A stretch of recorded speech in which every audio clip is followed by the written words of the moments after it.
إن الحمد لله نحمده ونستعينه ونستغفره ونعوذ بالله من شرور أنفسنا ومن سيئات أعمالنا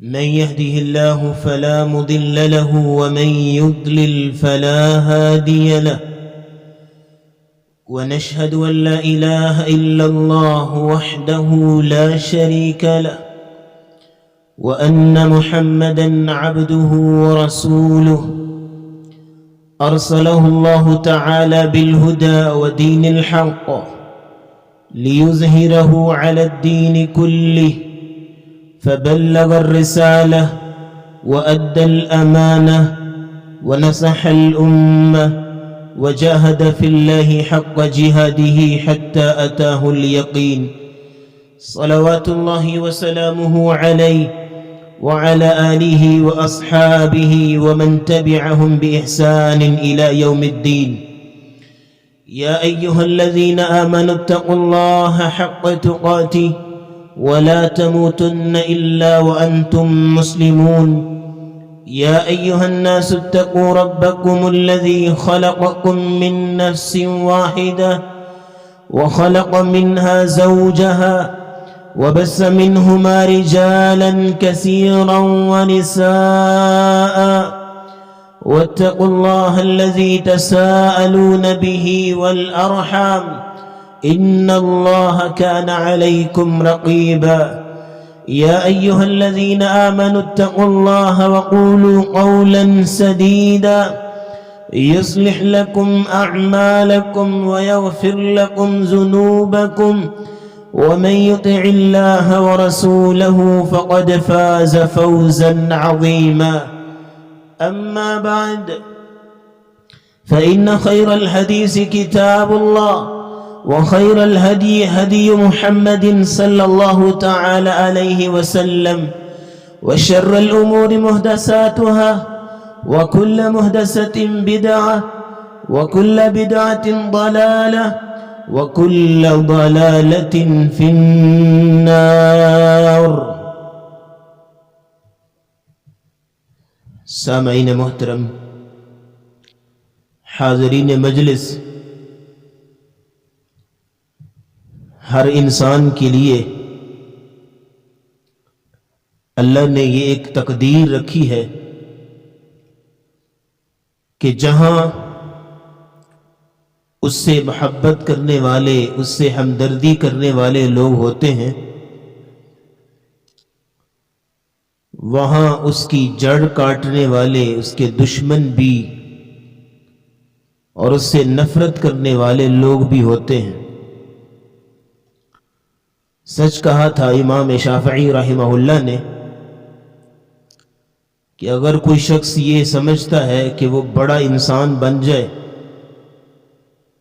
زندگی میں کوئی نام پیدا کر لے، کسی مقام پہ پہنچ جائے اور لوگ اس سے محبت ہی رکھیں، کوئی اس کے خلاف نہ بولے،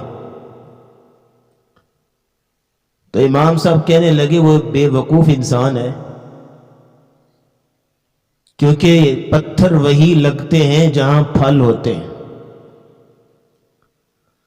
جہاں عزت ہوتی ہے، مقام ہوتا ہے، مرتبہ ہوتا ہے، وہاں دشمنیاں بھی ہوتی ہیں، نفرتیں بھی ہوتی ہیں، کیونکہ لوگوں نے تو انبیاء کو معاف نہ کیا بلکہ اللہ رب العزت کی ذات کو بھی معاف نہ کیا۔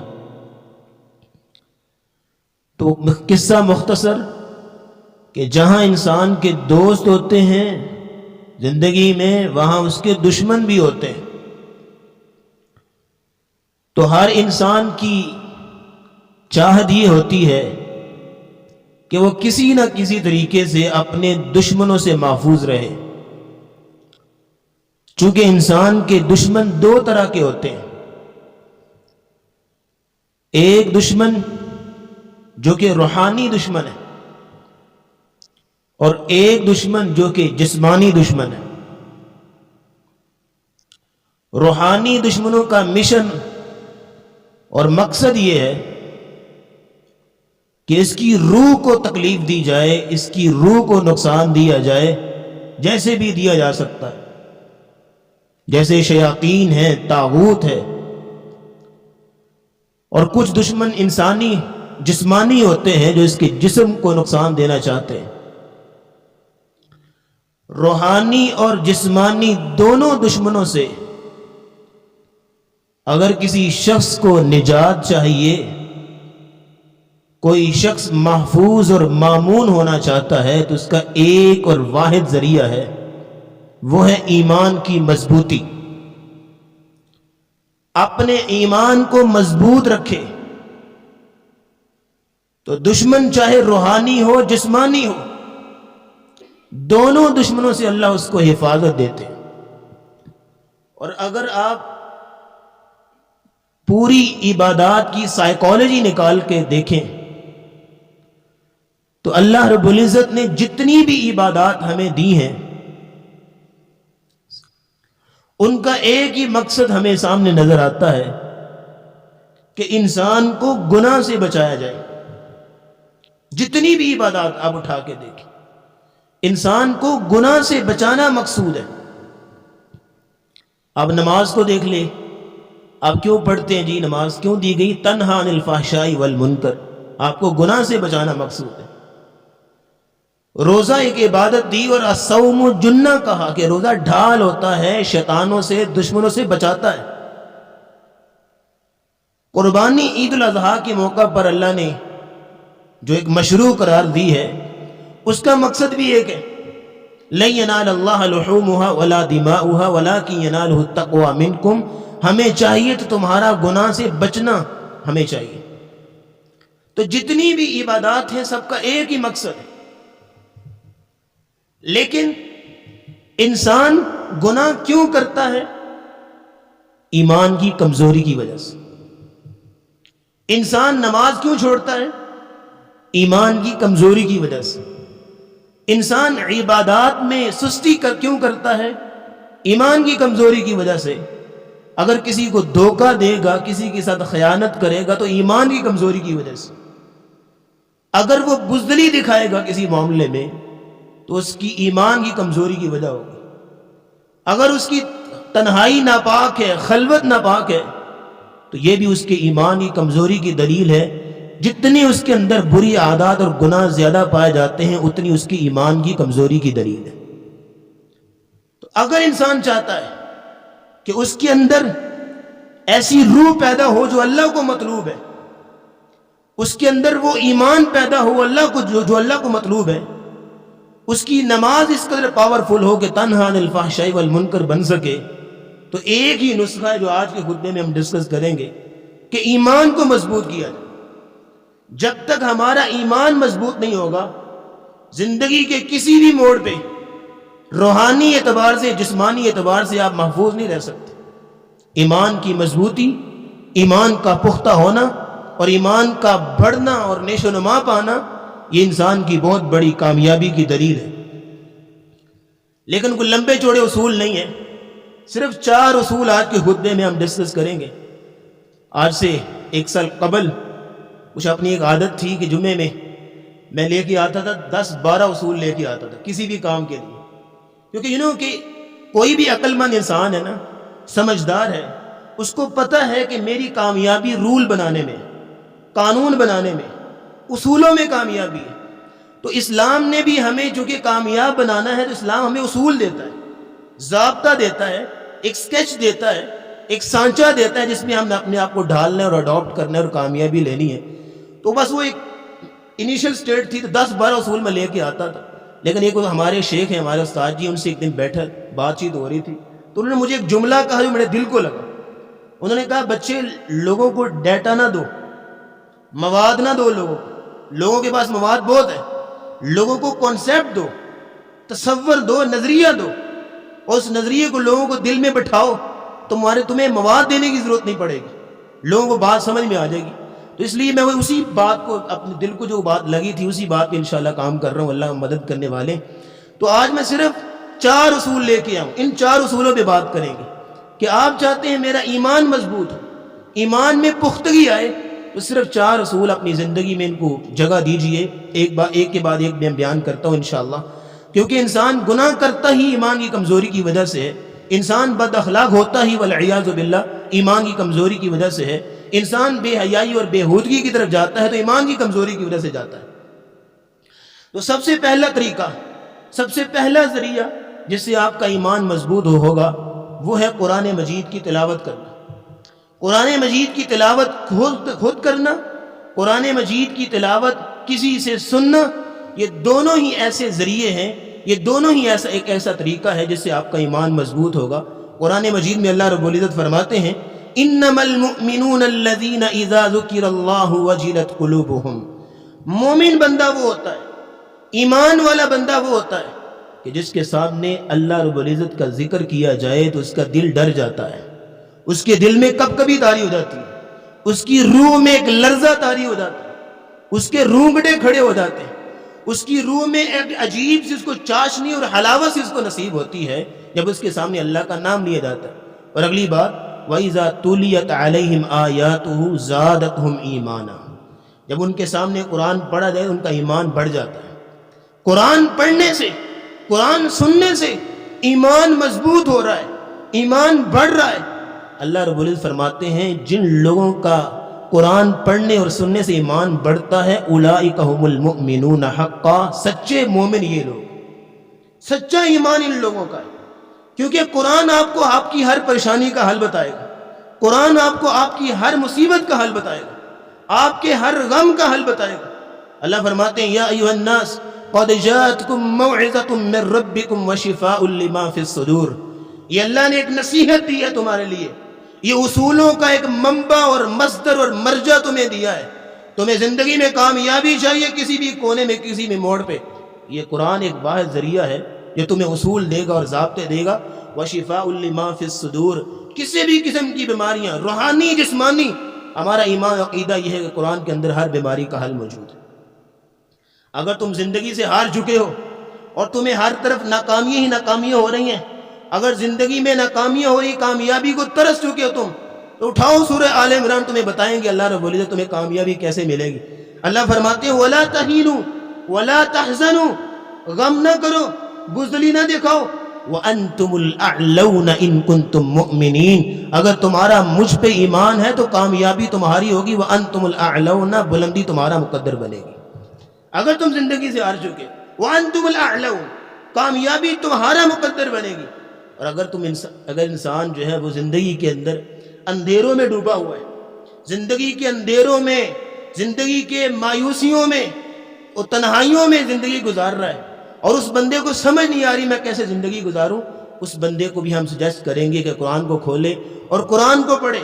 حضرت یونس علیہ السلام کے بارے میں اللہ کہتے ہیں فنادى فی الظلمات، اس بندے نے ہمیں اندھیروں میں پکارا تھا۔ کیوں جی؟ وہاں پہ کوئی پاور لگی ہوئی تھی؟ اندھیروں میں پکارا۔ اور علماء کہتے ہیں وہاں ایک نہیں تین اندھیرے تھے، ظلمت البحر، سمندر کا اندھیرا، ظلمت بطن الحوت، مچھلی کے پیٹ کا اندھیرا، ظلمت اللیل، اور رات کا اندھیرا۔ تین اندھیروں میں یونس بیٹھا ہوا ہے اور اللہ سے پکارا ہے لا الہ الا انت سبحانک انی کنت من الظالمین۔ اور اللہ نے کہا فاستجبنا له ونجیناہ من الغم، اس غم سے، اس اندھیروں سے نکالا تو ہم نے نکالا۔ تم اگر غموں کے اندر ہو، تم اگر اندھیروں کے اندر ہو، زندگی کی مایوسیوں کے اندر ہو، اور تم چاہتے ہو اس اندھیروں سے تمہیں نجات ملی، تو قرآن پڑھو، اٹھاؤ سورۃ انبیاء، اٹھاؤ 17 پارہ، پڑھو حضرت یونس کا موٹیویشنل واقعہ کہ تمہیں سبق دے گا کہ تمہیں زندگی میں سبق کیسے حاصل کرنا ہے۔ اور اگر تم ایک اور بات کرتا چلو یہاں پہ، اگر تم بے اولاد ہو، تمہارے پاس اولاد نہیں ہے، دیکھتا ہے لوگوں کے بچے ہیں، دیکھتا ہے لوگوں کے پھول اور کلیاں ہیں، اور اس کا دل گھٹتا ہے کہ کاش میرے صحن میں بھی پھول کھلیں، میرے گھر میں بھی کلیاں ہوں، میرے گھر میں بھی ننھے منے بچے چلتے پھرتے نظر آئیں۔ تو ایک نسخہ اٹھاؤ سورہ انبیاء اور پارہ نمبر 17، بتائیں گے اللہ تمہیں زکریا علیہ السلام کا واقعہ۔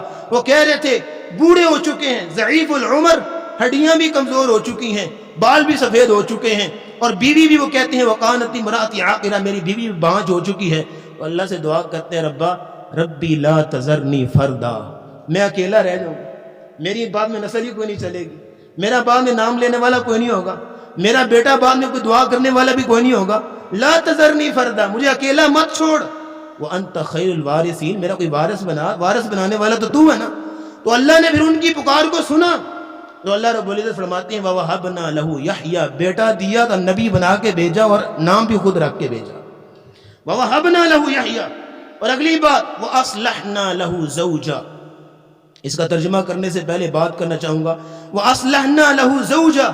اللہ رب العزت حق بات بیان کرنے سے نہیں شرماتے. انسان کا اولاد نہیں ہو رہی تو یا تو فالٹ ہے، یا تو میل کے اندر یا فیمیل کے اندر فالٹ ہے، دونوں میں سے کسی ایک کے اندر ہے. تو اللہ فرماتے ہیں مانگو مجھ سے، قرآن کھولو، تم اللہ کے قریب آؤ. کسی کے اندر بھی فالٹ ہے، میل کے اندر ہے، فیمیل کے اندر. اللہ کہتے ہیں وَأَصْلَحْنَا لَهُ زَوْجًا. زکریا کے اندر کوئی نسخ نہیں تھا، نقص نہیں تھا، اس کی بیوی کے اندر نقص تھا. وَأَصْلَحْنَا لَهُ زَوْجًا، ہم نے اس کی بیوی کو صحیح کیا، اس کو صاحب اولاد بنایا. اور وجہ کیا ہے؟ یہ تو انعام تھا. اور کیسے ہوا؟ اللہ فرماتے انہم کانوا یسارعون فی الخیرات ویدعوننا رغبا ورہبا وکانوا لنا خاشعین. وہ تین کام کیا کرتے تھے. ایک بات انہم کانوا یسارعون فی الخیرات، نیکیاں بڑے شوق سے کرتے تھے، نیکیاں بڑے بڑھ چڑھ کے کرتے تھے، نیکیوں میں بڑی محنت کرتے تھے دن رات. ویدعوننا رغبا ورہبا، اور ہمیں جب پکارتے تھے تو دل سے پکارتے تھے، ہمیں جب پکارتے تھے تو جذبے اور پیشن سے پکارتے تھے، ہمیں جب پکارتے تھے شوق اور تڑپ سے پکارتے تھے. وَقَانُوا لَنَا خَاشِعُونَ، اور مجھ سے ڈرنے والے تھے. اللہ نے پھر انعام دیتے. اور اگر تم کہتے ہو کہ تم جو ہے وہ بیماریوں میں مبتلا ہو اور بیماریوں نے تمہیں مایوس کر دیا ہے تو اٹھاؤ حضرت ایوب علیہ السلام کا واقعہ، قرآن سے تمہیں ملے گا، قرآن تمہیں بتائے گا. قرآن پڑھنے سے سارے مسئلے حل ہوں گے. حضرت ایوب علیہ السلام کی بیماری کا قصہ پڑھو. اور اگر تم اپنی قوم کو تبلیغ کرنا چاہتے ہو اٹھاؤ حضرت نوح کا واقعہ. مطلب یہ ہے کہ یہ تین چار مسئلے پیش کر رہا ہوں. کسی بھی موڑ پہ، کسی بھی جگہ پہ کوئی بھی پریشانی کسی انسان کے اندر ہو، ہمارا دعویٰ ہے کہ ہر چیز کا حل قرآن سے ملے گا. صحابہ کہا کرتے تھے، سن لیجئے بات، اگر میری جوتی کا تسمہ بھی گم ہو جائے نا تو مجھے قرآن سے ملے گا. نقطہ سمجھیے، میری جوتی کا تسمہ بھی گم ہو جائے تو میں کیسے تلاش کروں اس کو، وہ مجھے قرآن بتائے گا. یہ کس قدر ایمان تھا صحابہ کا. تو پہلی بات یہ، اگر ایمان کو مضبوط کرنا ہے تو قرآن سے تعلق بنائیے. اگر انسان مایوسیوں میں زندگی گزار رہا ہے تو قرآن ایک ایسا ذریعہ ہوگا جو اس کو راہ دکھائے گا. اور اللہ رب العزت فرماتے ہیں یہدی بہ کثیرا ویضل بہ کثیرا، اللہ بہتوں کو اس کے ذریعے سے گمراہ کرتا ہے اور بہتوں کو اس کے ذریعے سے ہدایتیں بھی نوازتا ہے. اور یہاں ایک اور بات کرتے چلوں، نبی مکرم صلی اللہ علیہ وسلم کی حدیث آپ نے فرمایا من سر ان یحب اللہ ورسولہ، جو آدمی چاہتا ہے کہ اللہ اور اس کا رسول اس سے محبت کرے اور وہ اللہ اور اس کے رسول سے محبت کرے، فلیقرأ فی المصحف، ایک ہی طریقہ ہے کہ باقاعدگی سے قرآن پڑھا کرے، باقاعدگی سے قرآن پڑھا کرے. اللہ اور اس کے رسول کی محبت اس کو نصیب ہوگی. اور نبی اسلام نے فرمایا وَمَجْتَمَعَ قَوْمٌ فِي بَيْتٍ مِّن بُيُوتِ اللَّهِ يَتْلُونَ كِتَابَ اللَّهِ وَيَتَدَارَسُونَهُ إِلَّا نَزَلَتْ عَلَيْهِمُ السَّكِينَةُ. گھر میں بیٹھے ہو، کسی جگہ میں بیٹھے ہو، تمہیں سکون نہیں مل رہا، تم کہتے ہو کہ ایسی جگہ ملے جہاں مجھے سکون ملے. تو اللہ کہتے ہیں، نبی اسلام کی حدیث آپ نے فرمایا مسجد میں آ کے بیٹھا، 2 3 4 لوگ بیٹھ گئے اور وہاں بیٹھ کے قرآن پڑھنے لگے، ایک دوسرے کو پڑھانے لگے، سمجھانے لگے. الا نزلت علیہم السکینہ، سکینت اور اطمینان اللہ ان کے دلوں پہ ڈال دیتے. اطمینان ملے گا. گھر میں بیٹھے ہو سکون نہیں مل رہا، کبھی وہ چینل نکالا، کبھی وہ چینل نکالا، موبائل نکالی، ادھر چلے گئے، سکون نہیں مل رہا. ایک ہی طریقہ ہوتا ہے الا نزلت علیہم السکینہ، سکون ملے گا قرآن پڑھنے سے. اور اللہ فرماتے ہیں وحفت علیہم الملائکہ، اللہ کے فرشتے ان کو اپنے پروں سے، اپنی رحمت کے پروں سے ان کو اس پہ سایہ کرتے ہیں. اور اللہ فرماتے ہیں وَذَكَرَهُمُ اللَّهُ فِي مَنْ عِنْدَهُ، اللہ اس بندوں کا نام لے لے کے فرشتوں کے پاس ذکر کرتے ہیں اور فخر کرتے ہیں. تو یہ ہوگا کب؟ یہ قرآن پڑھنے سے. اور اگر گھروں میں شیطانوں کو بھگانا چاہتے ہو تو ایک ہی طریقہ، لَا تَجْعَلُوا بُيُوتَكُمْ مَقَابِرَ، لوگوں اپنے گھروں کو قبرستان نہ بناؤ. نبی اسلام نے فرمایا کہ جس گھر میں سورۃ البقرہ پڑھی جائے، قرآن پڑھا جائے، وہاں سے شیطان بھاگ جاتا ہے. تو گھروں میں رونقیں آئیں گی تو قرآن پڑھنے سے. تو پہلا طریقہ ایمان کی مضبوطی کا، جو دن رات قرآن کو پڑھنے والا، قرآن کو وقت دینے والا، سمجھنے میں، تدبر میں، تفکر میں، تذکر میں قرآن کو سمجھ کے پڑھنے والا انسان ہے اور قرآن کو وقت دینے والا انسان ہے، وہ انسان کبھی بھی کسی بھی ایمانی کمزوری کا مرتکب نہیں ہو سکتا. یہ اللہ رب العزت کا فضل ہے، اللہ رب العزت کا احسان ہے قرآن کی تلاوت کرنے والوں پر. دوسرا طریقہ، اگر انسان چاہتا ہے اپنے ایمان کو کمزور کرنا، اس کا ایک ہی طریقہ ہے کہ اللہ رب العزت کا فضل حاصل کرے. اللہ کا کیا کرے؟ فضل. اور فضل کیا چیز ہے؟ ایک آیت پڑھنے جا رہا ہوں، سن لی توجہ سے. فضل کیا ہے؟ اللہ کا فضل حاصل کرے. جس بندے کے پلے میں اللہ کا فضل ہے اس کا ایمان کبھی کمزور نہیں ہو سکتا. وہ فضل کیا ہے؟ اللہ فرماتے ہیں، نبی اسلام کو کہا جا رہا ہے 5ویں پارے میں، نبی اسلام کو کہا گیا وَأَنزَلَ اللَّهُ عَلَيْكَ الْكِتَابَ وَالْحِكْمَةَ، اے نبی اسلام ہم نے آپ کو کتاب دی اور حکمت دی.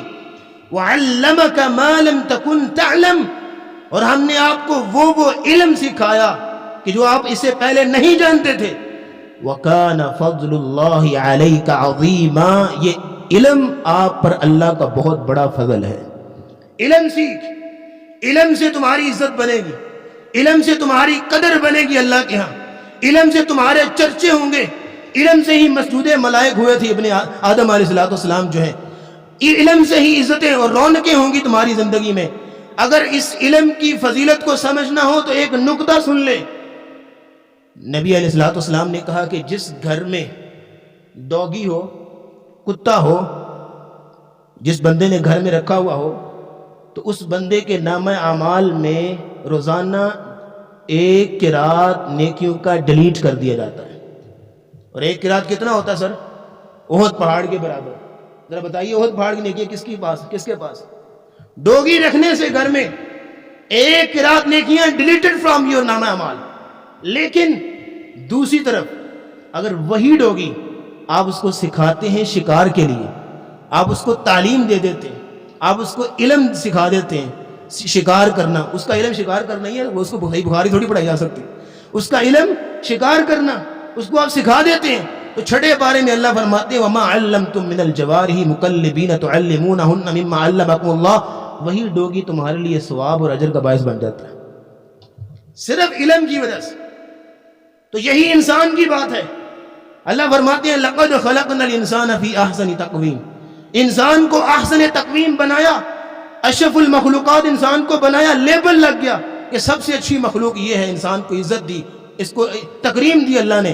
اور اگر یہی انسان علم سے دور بھاگے تو آیت آپ نے اکثر سنی ہے مجھ سے، لَهُمْ قُلُوبٌ لَا يَفْقَهُونَ بِهَا وَلَهُمْ أَعْيُنٌ لَا يُبْصِرُونَ بِهَا وَلَهُمْ آذَانٌ لَا يَسْمَعُونَ بِهَا. اگر تم نے علم نہ سیکھا، علم سے دور بھاگا تو اللہ فرماتے ہیں اولئک کالانعام، تم مویشی اور جانوروں کی طرح ہو، بل ہم اضل، بلکہ جانوروں سے بھی بدتر ہو. عزت ملے گی تمہیں علم سے. اور علم انفارمیشن کا نام نہیں، ہم اکثر بتایا کرتے ہیں، علم قرآن و حدیث کا نام ہے. تم قرآن پڑھو، ایک شیخ، کسی شیخ کے پاس بیٹھ کے علم سیکھو، کسی استاد کے پاس بیٹھ کے علم سیکھو. اگر تم ڈاکٹر ہو تمہیں ڈاکٹر ہونا مبارک ہو، اگر تمہیں انجینئر ہونا مبارک ہو. لیکن اپنی ڈیوٹی ٹائم سے علیحدہ تم ایک شیخ کے ٹائم بھی لو، ایک استاد کے پاس بھی بیٹھو، اس سے قرآن کی 4 باتیں سیکھو، حدیث کی 4 باتیں سیکھو، توجہ کے ساتھ اس کے ساتھ بیٹھو اور اس کو وقت دو 24 گھنٹے میں یا ویکلی، جیسے بھی تمہارے پاس میسر ہو. ایک شیخ کی صحبت حاصل کرنا، ایک اسکالر کے پاس بیٹھنا، عالم سے علم حاصل کرنا، احادیث اور قرآن پڑھنا، یہ تمہارے لیے بہت بڑے اعزاز کی باعث ہے. تمہاری بقیہ زندگی میں تمہارے لیے گائیڈ لائن ہوگی اور رہنمائی ہوگی. تو علم سیکھنے سے، اور علم ہی ایک ایسا ذریعہ ہے جو تم مرنے کے بعد بھی تمہیں فائدہ دے گا. نبی اسلام نے فرمایا تھا اذا مات ابن آدم انقطع عمله الا من 3. جب ابن آدم فوت ہو جاتا ہے نا، اس کی نیکیاں شیکیاں سب کچھ بند، نامہ اعمال بالکل بند ہو جاتا ہے. جب اس نے کما لیا سو کما لیا اس نے، اس کے بعد نیکیوں کا کوئی سلسلہ نہیں ہے سوائے 3 ذرائع سے. پہلا ذریعہ آپ نے فرمایا الا من 3 من صدقۃ جاریہ، کوئی صدقہ جاریہ، اس نے کوئی نیکی کا کام کیا تھا، رفع عامہ کا کام کیا تھا، لوگ فائدہ اٹھا رہے ہیں، اس کو اجر پہنچ رہا ہے. او علم ينتفع به، یا ایسا علم تھا اس کے پاس جو کسی کو سکھا گیا. کوئی حدیث اس کو یاد تھی، کسی کو پڑھا گیا. قرآن پڑھنا آتا تھا، کسی کو سکھا گیا. کوئی اس کو دعا یاد تھی، اپنے بچے کو دعا سکھا گیا. اس دعا کی برکت کی وجہ سے یا وہ علم جو اس نے سکھایا تھا، جب تلک لوگ پڑھتے رہیں گے اس بندے کو قبر میں ثواب پہنچتا رہے گا. او ولد صالح، تیسرا ذریعہ آپ نے فرمایا نیک اولاد ہو، اس کے لیے دعا کرتی ہو. تو یہ علم ہے جو تمہارے مرنے کے بعد تمہیں فائدہ دے گا. اور نبی علیہ السلام نے فرمایا ایک اور فضیلت سن لو. آپ نے فرمایا من غدا الى المسجد او راحا لا يريد الا يتعلم خيرا او يعلم، جو بندہ صبح کے وقت مسجد سے، اپنے گھر سے نکلا مسجد کے لیے، صبح کے وقت یا شام کے وقت کسی بھی وقت گھر سے نکلتا ہے اور ارادہ کیا ہے الا ان یرید ان یتعلم خیرا او یعلمہ، ارادہ یہ ہے کہ آج یا تو میں کوئی علم کی خیر کی بات سیکھوں گا یا میں سکھاؤں گا، دونوں میں سے کوئی ایک ارادہ لے کے نکلتا ہے۔ نبی اسلام نے فرمایا کان لہ کاجر حاج تاما حجتہ، اللہ اس کے نامہ اعمال میں مکمل حج کا ثواب لکھ دیتے ہیں۔ چھوٹی فضیلت ہے، یہ ہوتا ہے علم سے۔ اور یہاں ایک اور بات کوٹ کرتا چلوں، اگر تم چاہتے ہو کہ علم سیکھنا چاہتے ہو، علم کی فضیلت تو تم نے سن لی، لیکن قرآن و حدیث کا علم تم نے سیکھنا ہے۔ امام شافعی رحمہ اللہ فرماتے ہیں کہ تم علم اس وقت تک حاصل نہیں کر سکتے جب تک 6 اصول نہ اپنا لو۔ چھوٹے چھوٹے وہ نقطے بتاتے ہیں، 6 اصول ہوں گے تمہارے پاس، 6 ذریعے ہوں گے تمہارے پاس، پھر تم اپنا علم حاصل کر پاؤ گے۔ وہ پہلا وہ بتاتے ہیں، فرماتے ہیں ذکاء، ذہانت کا استعمال، ذہن کا استعمال، توجہ اور کنسنٹریشن۔ خطبہ سننے کے لیے بیٹھے ہو، امام کی بات پہ توجہ، امام کون سی حدیث کوٹ کر رہا ہے، کون سی آیت کوٹ کر رہا ہے اور کیوں کر رہا ہے، اس سے وہ کیا مسئلہ نکالنا چاہتا ہے، کیا وہ اس سے بات سمجھانا چاہتا ہے۔ اگر کسی شیخ کے پاس بیٹھے علم حاصل کرنے کے لیے اس شیخ کی بات کو توجہ سے سننا، ذکاء، پہلی بات ذہانت کا استعمال اور توجہ کا استعمال۔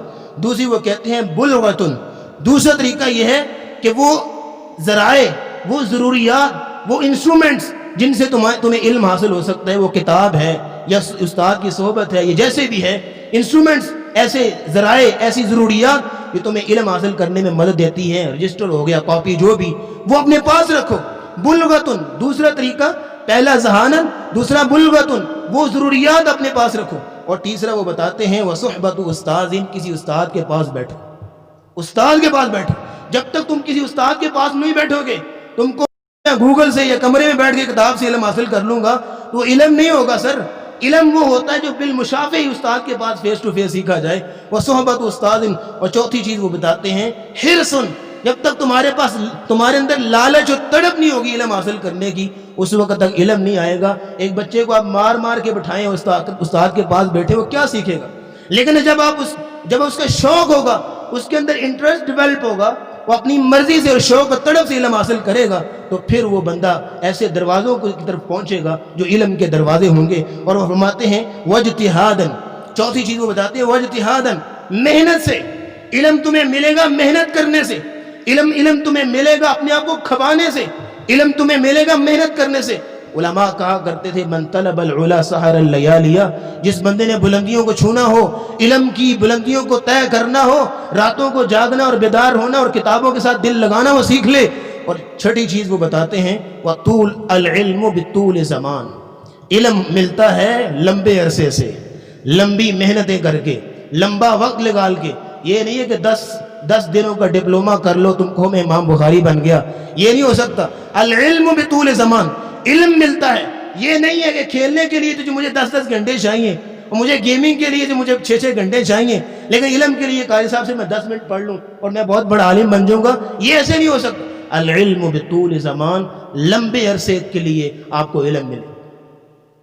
اور عبداللہ بن مبارک رحمۃ اللہ علیہ فرماتے ہیں اگر تم نے علم کو سیکھنا ہے تو امام شافعی کے 6 اصولوں کو لے لو، اور اگر تم نے علم کو پختہ کرنا ہے، پکا کرنا ہے، تو پھر مجھ سے اصول لے لو۔ 6 اصول میں بھی دیتا ہوں۔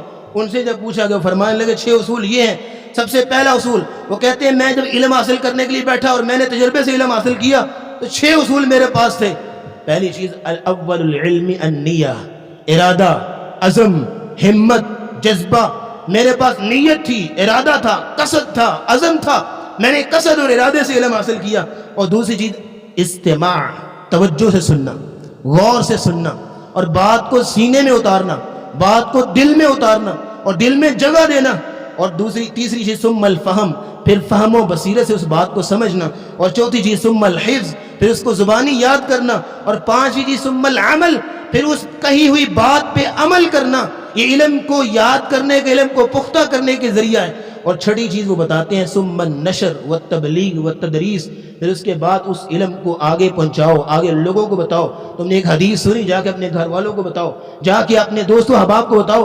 ثم النشر، نشر و اشاعت کرو اس کی۔ یہ 6 اصول 2 ائمہ نے بتائے علم سیکھنے کے اور علم کو پختہ کرنے کے۔ اور تیسرا طریقہ آج جو علم ایمان کی مضبوطی کا، 2 طریقے آپ نے سن لیے، قرآن کی تلاوت اور علم کا حصول، بس مختصراً تیسرا طریقہ یہ ہے کہ اللہ رب العزت کی یاد اور اللہ رب العزت کا ذکر۔ اللہ رب العزت کی یاد سے ایمان مضبوط ہوگا، کیونکہ اللہ رب العزت فرماتے ہیں الذین آمنوا وتطمئن قلوبہم بذکر اللہ الا بذکر اللہ تطمئن القلوب، تمہارے دلوں کے اندر ایمان کے دیے جلیں گے تو اللہ کے ذکر سے، دلوں کے اندر ٹھنڈک پیدا ہوگی تو اللہ کے ذکر سے، وگرنہ سلگتے رہو گے، تڑپتے اور سسکتے رہو گے، جب تک اللہ کے ذکر کو لازم نہیں پکڑو گے اس وقت تک سکون میسر نہیں آئے گا زندگی کے اندر۔ اور اسی لیے رسول اللہ صلی اللہ علیہ وسلم نے بھی اسی بات کا درس دیا۔ اور انسان کی عقل مندی کی دلیل کس چیز میں ہے؟ انسان کی دانش مندی کس چیز میں ہے؟ اللہ فرماتے ان فی خلق السماوات والارض واختلاف اللیل والنہار، یہ اللہ رب العزت کی نشانیاں، یہ اللہ کی تخلیقات، ان کے اندر نشانیاں ہیں کن لوگوں کے لیے؟ لآیات لأولی الالباب، عقل مندوں کے لیے، دانش مندوں کے لیے۔ اور عقل مند کون ہوتا ہے؟ دانش مند کون ہوتا ہے؟ عقل و بصیرت کا مالک کون ہوتا ہے؟ اس کی وضاحت آگے خود کر دی۔ عقل مند وہ انسان ہے الذین یذکرون اللہ قیاما وقعودا وعلی جنوبہم، جو اٹھتے بیٹھتے چلتے پھرتے لیٹے ہوئے ہر دم اللہ کو یاد کرتا ہے۔ سب سے بڑا عقل مند انسان یہ ہے۔ عقل مندی کی دلیل بتا دی۔ اور نبی علیہ السلام نے بھی ہمیں جو اسباق دیے ہیں اس میں 3 باتیں آپ کے سامنے رکھوں گا، کیونکہ اللہ رب العزت نے فرمایا یا ایھا الذین آمنوا اذکروا اللہ ذکرا کثیرا، اے ایمان والو اللہ کو کثرت سے یاد کرو، ذکر کثیر کرو اللہ کا۔ انتہائی امپورٹنٹ نقطہ بتانے جا رہا ہوں آج کے خطبے کا۔ اللہ فرماتے ہیں اذکروا اللہ ذکرا کثیرا، اللہ کو کثرت سے یاد کرو۔ اور سورہ احزاب میں فرمایا والذاکرین اللہ کثیرا والذاکرات، اللہ کو کثرت سے یاد کرنے والے مرد و خواتین اعد اللہ لہم مغفرۃ واجرا عظیما، اللہ نے ان کے لیے مغفرت کے خزانے اور اجر عظیم تیار کیا ہے۔ کثرت سے یاد کرنا، یہ کثرت سے یاد کرنا کیا ہوتا ہے؟ ذکر کثیر کرنا کیسے؟ میں ذکر کثیر کیسے کر سکتا ہوں؟ 3 نکات سنیے۔ پہلا نقطہ یہ ہے کہ وہ مقامات، وہ جگہیں جہاں پہ رسول اللہ صلی اللہ علیہ وسلم نے دعائیں کی ہیں، دعائیں پڑھی ہیں، ان مقامات پہ دعا کرنا، دعا کو پڑھنا، یہ پہلا نقطہ ہے ذکر کثیر کو حاصل کرنے کا۔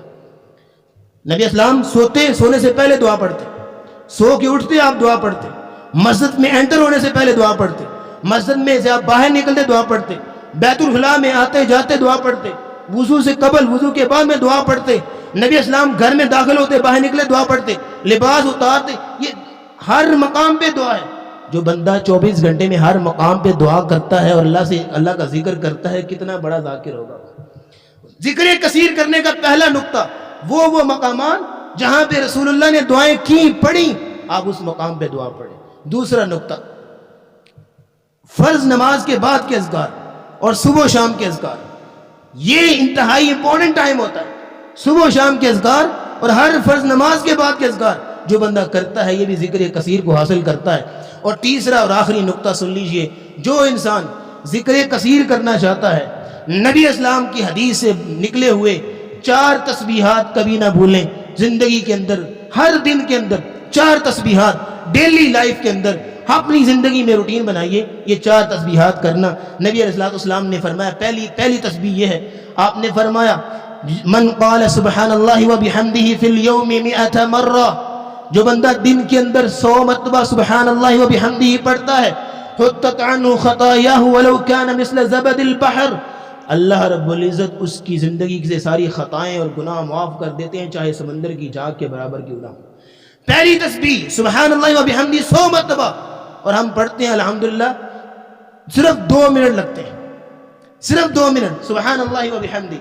اور دوسری تسبیح نبی اسلام نے فرمایا انی لاستغفر اللہ فی اليوم 100 مرہ، میں ایک دن میں 100 مرتبہ اللہ سے استغفار کرتا ہوں، 100 مرتبہ استغفر اللہ واتوب الیہ، استغفر اللہ واتوب الیہ، استغفر اللہ واتوب الیہ۔ اور تیسری تسبیح نوٹ کیجئے، نبی اسلام نے فرمایا من قال لا الہ الا اللہ وحدہ لا شریک لہ لہ الملک وله الحمد وهو على كل شيء قدیر، لا الہ الا اللہ وحدہ لا شریک لہ لہ الملک ولہ الحمد وہو علی کل شیء قدیر. یہ تسبیح 100 مرتبہ ایک دن میں جو بندہ پڑھ لیتا ہے 5 انعامات اس کو ملتے ہیں. پہلا انعام نبی اسلام نے فرمایا کانت لہ عدل 10 رقاب، اس کو اتنا اجر ملتا ہے جتنا 10 غلام آزاد کرنے کا اجر ہوتا ہے. 10 غلام آزاد کر. اور دوسرا اجر وَكَتَبَ اللَّهُ لَهُ 100 حسنہ، اس کے نامہ اعمال میں اللہ رب العزت 100 نیکیاں لکھ دیتے ہیں. وَمَحَا عَنْهُ 100 سیئہ، اللہ اس کی 100 خطائیں معاف کر دیتے ہیں. وَكَانَ فِي حِرْزٍ مِّنَ الشَّيْطَانِ حَتَّى يُمْسِي، اور صبح سے لے کے شام تک وہ شیطان سے بچا رہتا ہے. اور 5واں انعام یہ ہے وَلَمْ يَأْتِ بِأَفْضَلِ مِمَّا جَاءَ بِهِ، کوئی بندہ بھی اس سے افضل عمل اس دن نہیں کر سکا. سب سے افضل عمل اس بندے نے کیا. یہ 5 انعامات اس بندے کو ملتے ہیں جو لا الہ الا اللہ وحدہ لا شریک لہ لہ الملک ولہ الحمد وہو علی کل شیء قدیر. جو انسان یہ تسبیح کرتا ہے، یہ 4 تسبیحات ہوگی. اور چوتھی اور آخری تسبیح یہ ہے کہ رسول اللہ صلی اللہ علیہ وسلم پہ کثرت کے ساتھ درود پڑھا جائے. وہ آپ 100 مرتبہ درود پڑھ لیجئے دن کے اندر. رسول اللہ صلی اللہ علیہ وسلم نے فرمایا اول الناس بی یوم القیامہ، قیامت کے دن سب سے زیادہ قریب میرے وہ ہوگا جو مجھ پہ سب سے زیادہ درود پڑھتا ہوگا.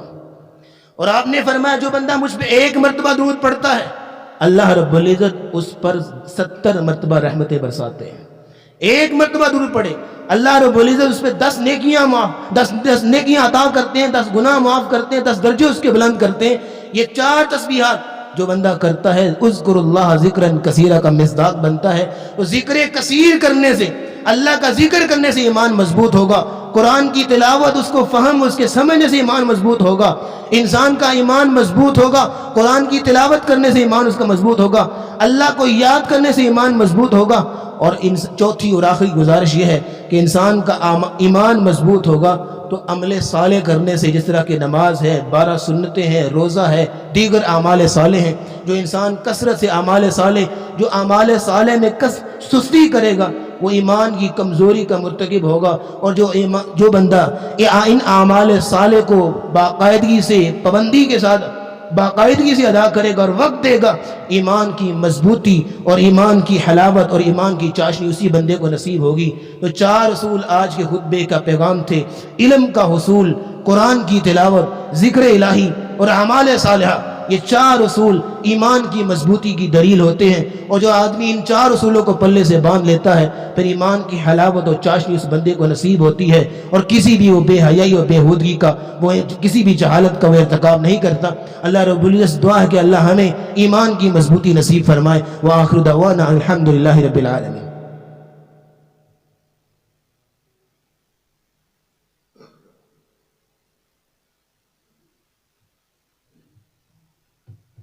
ایک چھوٹی سی گزارش کرنا چاہوں گا. جس طرح کہ آپ نے ابھی ذکر کی فضیلت بھی سنی ہے، تو ذکر کرنا بہت اہمیت اور فضیلت کا عمل ہے.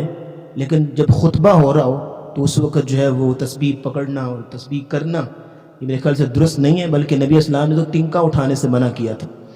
تو یہ ذکر، یہ آپ بیٹھے ہوئے ہیں خطیب کی بات سن رہے ہیں، یہ بھی بہت بڑی عبادت ہے، بہت بڑا ذکر ہے. بجائے کہ آپ اپنی آنکھوں پہ ہاتھ رکھ کے اور بڑی مشکل سے آپ ذکر کر رہے ہیں تکلف سے، تو یہ میرے خیال میں درست نہیں ہے.